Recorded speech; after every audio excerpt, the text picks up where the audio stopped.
Ingat 4 amalan ni, jangan tinggal setiap hari.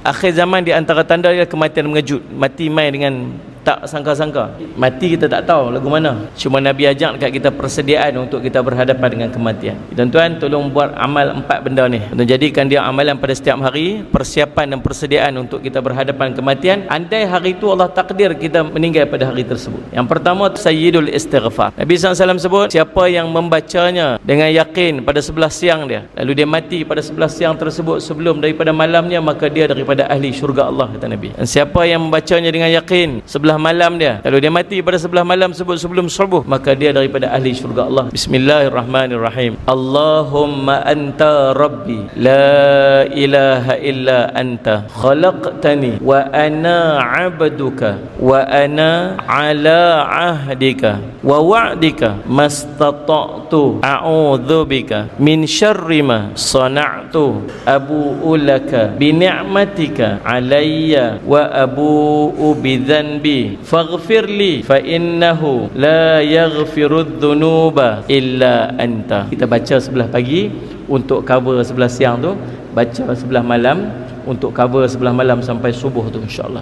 Amalan kedua, membaca Allahumma ajirni minan nar 7 kali pada waktu maghrib dan pada waktu subuh. Penting nah. Nabi SAW sebut dalam satu hadis riwayat Abu Daud dan An-Nasa'i, apabila kamu selesai sembahyang subuh, maka katakan sebelum daripada kamu bercakap apa-apa sesama manusia yang lain, Allahumma ajirni minan nar 7 kali. Andainya dia mati pada hari tersebut, maka Allah akan menuliskan bagimu perlindungan daripada api neraka. Dan apabila kamu selesai solat maghrib, maka katakanlah sebelum daripada kamu bercakap apa-apa sesama manusia yang lain, Allahumma inni as'alukal jannah, Allahumma ajirni minan nar 7 kali. Jika dia mati pada malam tersebut sebelum daripada subuhnya, maka akan dituliskan baginya perlindungan daripada api neraka Allah. Maghrib 7 kali, subuh 7 kali. Amalan ketiga, kata Nabi SAW, siapa yang membaca ayat Al-Kursi selepas daripada setiap sembahyang fardunya, maka tidak akan ada apa pun yang akan menghalangnya daripada masuk syurga melainkan kematian. Maksud dia, syurga duk tunggu dia aja. Yang duk halang dia daripada masuk syurga lah ni sebab satu aja, tak mati lagi. Mati nanti masuk syurga lah dia, mudah-mudahan. Kalau lagu mana pun jangan tinggal ayat Kursi lepas daripada sembahyang fardu. Yang keempat, kata Nabi SAW, siapa yang baca raditu billahi rabba wa bil islami dina wa bi Muhammadin rasulah, maka wajiblah ke atasnya syurga.